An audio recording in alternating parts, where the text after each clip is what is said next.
پچھلے 2 ہفتوں کے اندر پاکستان کو تقریباً 5 خوشخبریاں ملی ہیں. عدالتی حکم موجود ہے کہ اس دن فیملی کی ملاقاتیں، اس دن وکلا کی اور ان کی ٹیم کی ملاقاتیں، لسٹیں باقاعدہ بنی ہوئی ہیں. جیل مینول جو کہتی ہے اس میں کچھ ملاقاتیں فکس ہیں، فیملیز کے ڈیز فکس ہیں. یہ جاتے ہیں فیملی کے روپ میں اور وہاں جا کے باتیں اندر ساری سیاسی ہوتی ہیں. باقاعدہ طور پر جو ہے اب پوچھنے لگ گئی ہیں کہ کون کون لسٹ میں ہے، کون کون کیسے اندر گیا، باقاعدہ واویلا کرنے لگ گئی ہیں. وہ جو ان کی سرکردہ ہیں ان کے بھی ہاتھ میں نہیں ہیں. یہ کافی عرصے کے بعد ٹویٹر ہینڈل ان کا چلا ہے. وہ بہت عرصہ تو پیچھے خاموش رہا ہے. 3 دفعہ وہ پانی پی ٹی آئی کال دے چکے ہیں. کیا کوئی ورکر آیا؟ عمر ایوب صاحب جو ہیں، جس وقت یہ گاڑی میں فرمائشی جا کے بیٹھے ہیں، کیا کوئی ورکر ان کے ساتھ تھا؟ اصولی طور پہ تو جتنے بڑے لیڈر ہیں یہ، ان کے ساتھ تو ہزاروں کارکن ہونے چاہیے گاڑی میں بیٹھنے والے. لیکن یہ جو کچھ اسٹیبلشمنٹ کے ساتھ کر رہے ہیں، وہ ان کو نہ گرفتار کرنا چاہ رہے ہیں، وہ صرف فیول انجوائے کر رہے ہیں چکری تک کا. یہاں سے بٹھاتے ہیں، وہ چکری جا کے اتار دیتے ہیں. اور جب تک وہ ان کی جیل مینول پہ نہیں آئیں گے، فیملی والے فیملی میں رہیں، سیاسی میں رہیں اور وکلا میں رہیں. چلے آپ نے یہ بڑا کلیئرلی سارا کا سارا ایلیبوریٹ کر دیا. اب یہ جو علی امین گنڈا پور صاحب ہیں، جو ایک دم سے بڑے جو ہے ان کی شعلہ بیان تقریر جو ہے بڑے عرصے کے بعد سننے کو ملی ہے، لاہور میں اور پنجاب میں ان کا کیا مشن آپ کو نظر آ رہا ہے؟ میرا نہیں خیال کہ علی امین گنڈا پور کے کوئی عزائم ہیں، یا وہ جو تقریریں کرتے ہیں وہ اجازت لے کے کرتے ہیں. ان سے اسٹیبلشمنٹ کو نہ کوئی ڈر ہے، نہ کوئی ان کے ساتھ مسئلہ ہے. وہ جہاں ان کی ڈیوٹی ہوتی ہے وہ اپنی ڈیوٹی ٹھیک طریقے سے کر دیتے ہیں. مگر جمشید صاحب، اس تقریروں کے اندر باقاعدہ طور پر نام لے کر ایسی باتیں کرنا، بوٹ پالش والی باتیں اور اس قسم کی باتیں کرنا، مطلب کہ الزامات کیٹیگوریکلی اس میں وہ اسٹیبلشمنٹ کو بیچ میں لا رہے ہیں، تو اس قسم کی جو یہ ہرزہ سرائی ہے عوام کے اندر، یہ تو پھر نفرت اور یہ تمام چیزیں جو ہیں وہ تو پھر لے کر آئے گی نا. دیکھیں، اگر عوام اس کو بائی کر رہے ہوتے نا، تو پھر ان کا احتجاج والا کامیاب ہو جاتا نا. میں نے پچھلے پروگرام میں کہا ہے کہ احتجاج والی ان کی سیاست ختم ہو چکی ہے. یہ اب اس طرح ہی گٹھے نہیں ہو سکتے، اس طرح یہ چڑھائی نہیں کر سکتے. وہ چیزیں تو یہ خود کچھ انہوں نے اپنے ورکر کو تھکا دیا ہے، وہ مایوس ہو گئے ہیں. تو وہ تو انہوں نے خود اپنے پاؤں پہ کلہاڑا مارا نا، کہ علی امین کو خود جو ہے انہوں نے ہٹا دیا، اور جنید اکبر صاحب کی جو کہ بڑی ماڑی قسم کی شخصیت ہیں، بڑی ہلکی پھلکی شخصیت ہیں. اب تو علی امین صاحب کے ہاتھ سے گیم نکل چکی ہے نا. کچھ ان کو وہ جو لوگ کہہ رہے تھے نا کہ ان کی پارٹی کے ٹکڑے ہوں گے، تو وہ تقریباً اس طرف کام جا رہا ہے. کوئی گرفت ان کی اس طرح پارٹی پہ نہیں ہے کسی. اور کون سا دھڑا آپ کو اس وقت سب سے زیادہ مضبوط نظر آ رہا ہے کہ تمام معاملات لگتا ایسا ہے کہ وہ اپنے ہاتھ میں لے لے گا؟ وہ کون سا دھڑا ہے؟ گور جو ہے، بیرسٹر گور کا مجھے لگ رہا ہے کہ وہ زیادہ دوسری جو علیمہ خان گروپ ہے اس کو ڈیفیٹ ہو رہی ہے. اور سلیمان اکرم راجہ اور یہ ان کی بات اب نہیں چل رہی. کورٹ نے کس کو آرڈر دیے تھے؟ سلیمان اکرم راجہ کو دیے تھے نا. کیا یہ ملاقاتیں ان کی مرضی سے ہو رہی ہیں؟ ان کو سائڈ لائن کر دیا ہے. ایک گروپ ہے بشرا بی بی کا، ایک گروپ ہے علیمہ خانم کا.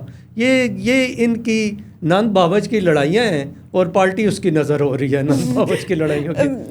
مگر اچھا، یہاں پر جو میری اسسمنٹ ہے وہ یہ ہے کہ پی ٹی آئی چاہے 1000 ٹکڑوں کے اندر ڈیوائڈ ہو جائے، 1000 دھڑے اس کے بن جائیں، سب آپس میں گتھم گتھا ہو جائیں، جس دن جو ایکچوئل پی ٹی آئی ہے جو کہ جیل میں ڈالا میں قید ہے، جس دن وہ ایکچوئل پی ٹی آئی باہر آ گئی، ان سب کی چھٹی ہو جائے گی. میں نے آپ کو الطاف حسین کی مثال دی تھی. کیا الطاف حسین کے آنے سے مارکیٹیں بند نہیں ہو جاتی تھیں؟ کیا کراچی بند نہیں ہو جاتا تھا؟ یہ ایک بنایا جاتا ہے، ایک دکھایا جاتا ہے. وہ سیر ختم ہو جائے گا. لوگ نا امید ہو رہے ہیں. لوگ ان کو اب نظر آ گیا ہے کہ ان کے پہلی تو بات ہے کہ وہ میری نظر میں بینگ اے پولیٹیکل ورکر، میری نظر میں آج تک انہوں نے پی ٹی آئی نے کوئی قدم ایسا نہیں اٹھایا جس سے ان کی مشکلات کم ہوں، اسٹیبلشمنٹ کے دل میں وہ کو اپنا گھر کر سکیں. اور جو ان کے باہر بیٹھے ہوئے کرندے ہیں انہوں نے بھی تو مشکلات بڑھانے میں بڑا اہم کردار ادا کیا نا. اور ایک کامیابی جس کا ابھی ذکر ہم تذکرہ کریں گے, آپ سے پوچھیں گے کہ ایک لا فیئر جو پاکستان کے اوپر اور ایک سوشل میڈیا وار فیئر جو تھا اس میں ایک بڑی کامیابی ریاست پاکستان کو لگتا ہے اچیو ہوئی ہے کہ ایک ایسا ہی ایلیمنٹ جو باہر بیٹھ کے ریاست کے خلاف کیمپین کرتا رہا, ٹرینڈز چلاتا رہا, عادل راجہ کی میں بات کر رہی ہوں, بڑا بھاری جرمانہ پڑا ہے. عادل راجہ کو باقاعدہ فائٹ کی ہے اور یہ ISI کی بہت کامیابی ہے. انہوں نے انیشیٹو لیا ہے, یہ لندن گئے ہیں, بریگیڈیئر راشد صاحب نے وہاں کیس کیا ہے ڈیفرمیشن کا ان کے اوپر, اور وہاں سے جو 6 ملین اس پہ جرمانہ ہوا ہے وہ تو صرف ڈیلے ٹیکٹس سے ہوا ہے. باقی تو وہ کو 30,000 پاؤنڈ کے قریب اس کو کہہ رہے ہیں کہ اوور آل جرمانہ ہو چکا ہے. اور عادل راجہ اب چندے کی درخواستیں کر رہا ہے کہ میں نے یہ جرمانے میں کہاں سے دوں گا. وہ ویسے بھی تو یہ چندہ پارٹی ہے, یہ جو ہی کام کرتے ہیں چندہ لے کے کرتے ہیں. تو عادل راجہ تو بہت سخت گرفت میں آیا ہوا ہے. اور وہ جو باتیں اس نے اس وقت بریگیڈیئر راشد صاحب اس وقت سیکٹر کمانڈر تھے, اس وقت اس نے جو باتیں کی تھیں عادل راجہ نے, اور اسی طرح بریگیڈیئر فہیم صاحب کے بارے میں جو باتیں کی ہیں اس نے, اور بہت اچھے طریقے سے انہوں نے فائٹ کر کے, اور تقریباً یہ عادل راجہ والی تو فلم اب فلاپ ہوتی نظر. اچھا, یہ والی جو فلم فلاپ ہوئی ہے, اس فلم کا باقی فلمیں جو باہر بیٹھ کے چل رہی ہیں ان کے اوپر بھی کوئی اثر آپ کو نظر آ رہا ہے؟ کوئی سبق سیکھا جائے گا اس سے جو باہر بیٹھے ہوئے ایسے ویلاگرز ہیں؟ ان کو تو یہ ڈس آن کرنے لگے ہیں, بانی PTI خود ڈس آن کرنے لگے ہیں. آپ دیکھ لیجئے گا کہ ایک بات ان کو سمجھ آ گئی ہے کہ یہ جو ہمارے راستے کلیئر نہیں ہو رہے, ہمارے راستے بند ہیں, جو اس میں ان لوگوں کا بہت بڑا ہاتھ ہے.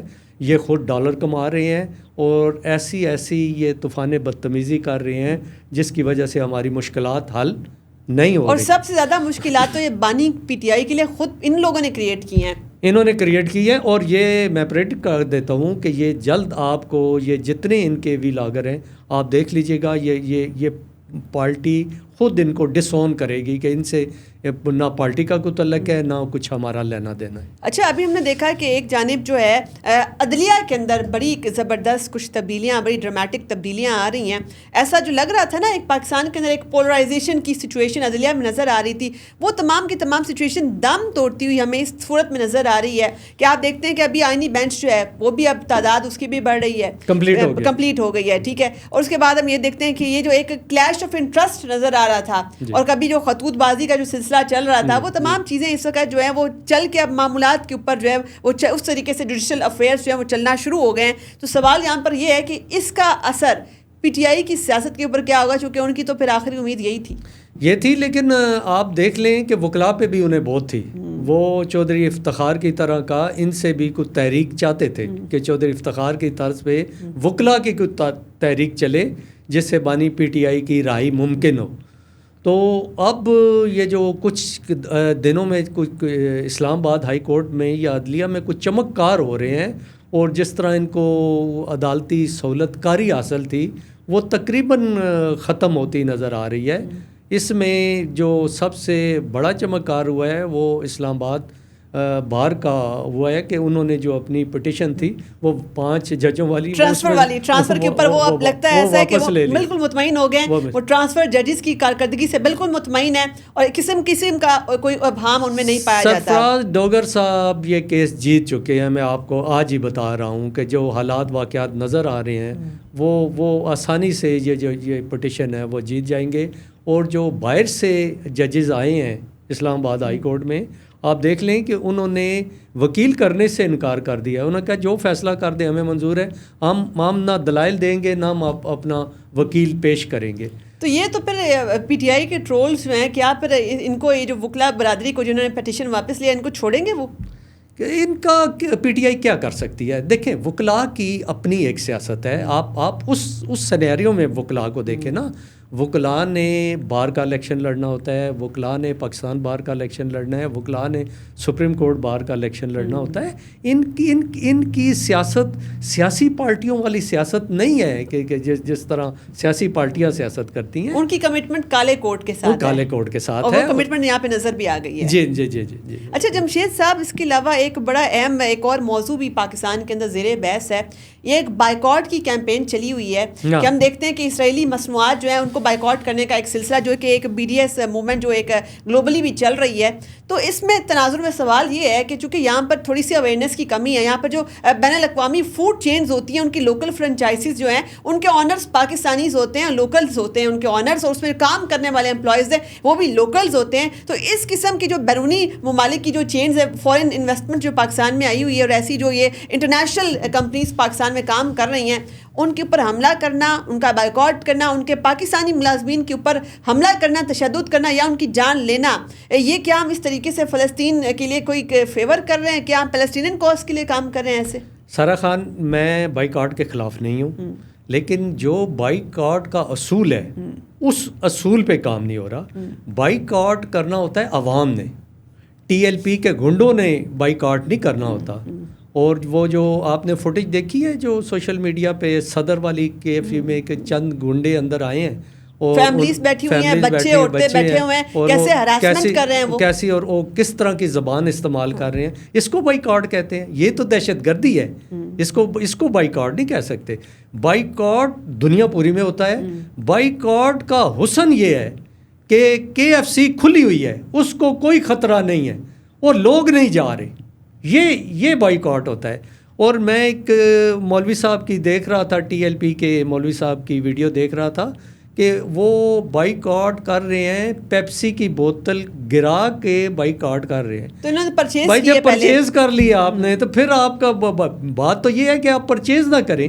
اور جو میڈم وہ واقعہ ہوا ہے شیخو پورہ میں کہ پہلے پرامن احتجاج ٹی ایل پی کی طرف سے ہوا ہے, پرامن احتجاج ہوا ہے, اور اس کے چند سیکنڈ بعد وہاں فائرنگ ہوئی ہے, اور اس فائرنگ کے نتیجے میں کچن میں ایک ورکر وہ شہید ہو گیا ہے. اور آپ یہ دیکھیں کہ اس غریب کا کیا قصور تھا جو اپنے بچوں کے لیے. صرف ورکر شہید نہیں ہوا, اس کے ساتھ اس کا پورا خاندان جو ہے وہ دفن ہو گیا ہے, کیونکہ ان کے ساتھ اتنا ظلم ہوا ہے. ان کے گھر جب یہ لاش جائے گی, جو ان کے سرپرست ہیں, جو اس کے ساتھ میں جڑے ہوئے اس کے خاندان کے لوگ ہیں, اس کے بچے ہوں گے, اس کی ایک فیملی ہوگی, وہ سب اس غم کو, اس صدمے کو کیا کبھی بھول سکتے ہیں؟ وہ اپنی ریاست سے ایکسپیکٹ کر رہے تھے کہ ان کو پروٹیکشن دی جائے گی. تو اس زمن میں پورے کے پورے معاشرے کو آپ کہاں کھڑے دیکھ رہے ہیں؟ ایک تو یہ ہے کہ اسٹیٹ نے بہت اچھا اقدام کیا ہے ان سب کے صدر والے واقعے پہ, یہاں شیخو پورہ واقعے پہ, گجراں والے واقعے پہ, وہاں سب گرفتار ہوئے ہیں, وہاں دہشت گردی کے پرچے ہوئے ہیں ان کے اوپر.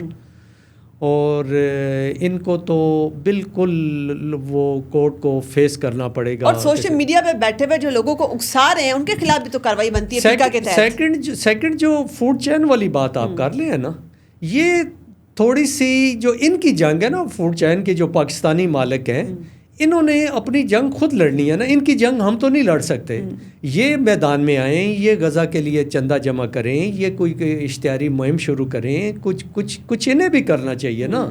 اب یہ چاہیں کہ ہم ان کی جنگ لڑیں, یہ تو انہوں نے کرنا ہے نا, خود انہوں نے. اچھا, ایک جانب یہ بڑا افسوس ہوتا ہے جمشید صاحب کہ ہم کوشش کر رہے ہیں کہ پاکستان کو ایک بڑی اٹریکٹیو انویسٹمنٹ ڈیسٹینیشن کے طور پر دنیا میں متعارف کرائیں. ہم دیکھیں کیسے محنت کر کے تمام کی تمام سول اور پولیٹیکل قیادت جو ہے, ساتھ ساتھ جو ملٹری اسٹیبلشمنٹ ہے, وہ اس مشن کے اوپر لگی ہوئی ہے کہ یہاں پر ہم نے بیرونی ملک سے انویسٹر کو لے کے آنا ہے. اور جب وہ یہاں پر جو آلریڈی انویسٹر کام کر رہے ہیں, سرمایہ کار جو آلریڈی یہاں پر کام کر رہے ہیں, ان کے ساتھ جب ایسے سلوک ہوتا ہے, جب ان کے حوالے سے ایسے آپٹکس آتے ہیں, تو باہر سے کیا انویسٹر یہاں پر آئے گا؟ نہیں, ان کو بہت بہت بہت نقصان ہوتا ہے. اور بیسیکلی یہ پاکستان کو نقصان پہنچا رہے ہیں, پاکستان کی معیشت کو نقصان پہنچا رہے ہیں, لوگوں کے روزگار چھین رہے ہیں, لوگوں کے گھر بھوک افلاس اس طریقے سے پیدا ہوگا. چونکہ ہم دیکھ رہے ہیں کہ یہاں پر یہ والے میسج نہ تو آپ لوکل لوگوں کے لیے اچھا جا رہا ہے, لوکل سرمایہ کار کے لیے بھی اچھا میسج نہیں ہے. بیرون ملک مقیم جو بیٹھے ہوئے ہیں جو انویسٹر, جو کچھ پاکستانی بھی وہی کرے جو بائیکاٹ کا کہا ہے نا. کے ایف سی کی آؤٹ لیٹ کھلی ہونی چاہیے اور کسی کو جانا نہیں چاہیے, اس کو بائیکاٹ کہتے ہیں.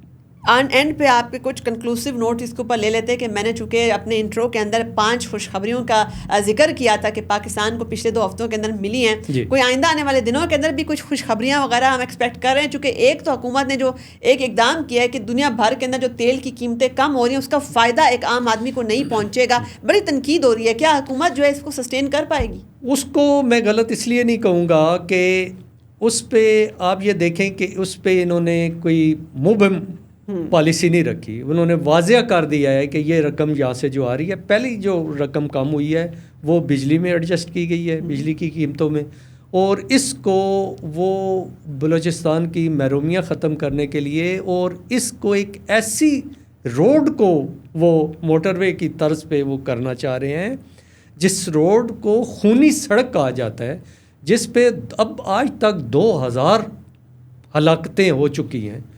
تو اس کے کہ انسانی جان کے لیے، اور ان کے پاس NFC ایوارڈ کے علاوہ کوئی وہ مرکز دے نہیں سکتا تھا، تو یہ اس وجہ سے انہوں نے وہ کاٹ کے ادھر کیا ہے، اور بلوچستان کے عوام کے لیے ایک سمجھے ایک اچھا تحفہ ہے، ایک اچھا مرکز کی طرف سے۔ مگر دیکھیں نا، وہ آپ کے پاس ڈیولپمنٹ فنڈ بھی اس کے حوالے سے پڑا ہوا ہے، آپ اس میں سے لگائیں، پھر آپ یہ بھی دیکھتے ہیں کہ پنجاب کے اندر بھی آپ جو ہے ایک اور بینک سے قرضہ لے کے اسی قسم کا ایک جو ہے شاہراہ کا منصوبہ شروع کر رہے ہیں، آپ پھر وہ نہ شروع کریں۔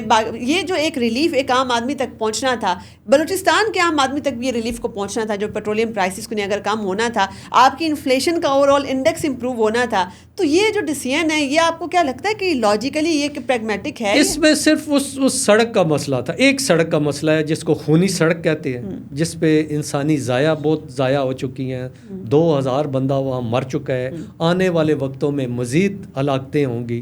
تو صرف ایک سڑک کے بارے میں، بلوچستان کی ایک سڑک کے بارے میں یہ فیصلہ کیا گیا۔ اسی کے اوپر جو آج کی نشست کنکلوڈ کرتے ہیں۔ آپ کے وقت کا بہت شکریہ، جیسے کہ ہمارے معزز مہمان نے بھی بڑا خوبصورتی سے الیبوریٹ کیا کہ اگر جو ہے وطن کے لیے کچھ کام ہو رہا ہے، ریاست کے لیے کچھ کام ہو رہا ہے، تو اس کا فائدہ ایک عام آدمی کو بھی پہنچے گا۔ ایون اگر بلوچستان کے اندر کوئی بھی کسی بھی قسم کا کوئی بھی ترقیاتی منصوبہ ہوتا ہے تو اس کا فائدہ ڈائریکٹلی جو ہے وہ گلگت میں بیٹھے ہوئے پاکستانی کو بھی ہوگا، وہ اس کے علاوہ آزاد کشمیر میں بیٹھے ہوئے پاکستانی کو بھی ہوگا، وہ کراچی میں بیٹھے ہوئے پاکستانی کو بھی ہوگا، اور اسلام آباد میں بیٹھے ہوئے پاکستانی کو بھی ہوگا۔ اپنی میزبان سارا خان کو دیجیے اجازت، اللہ حافظ۔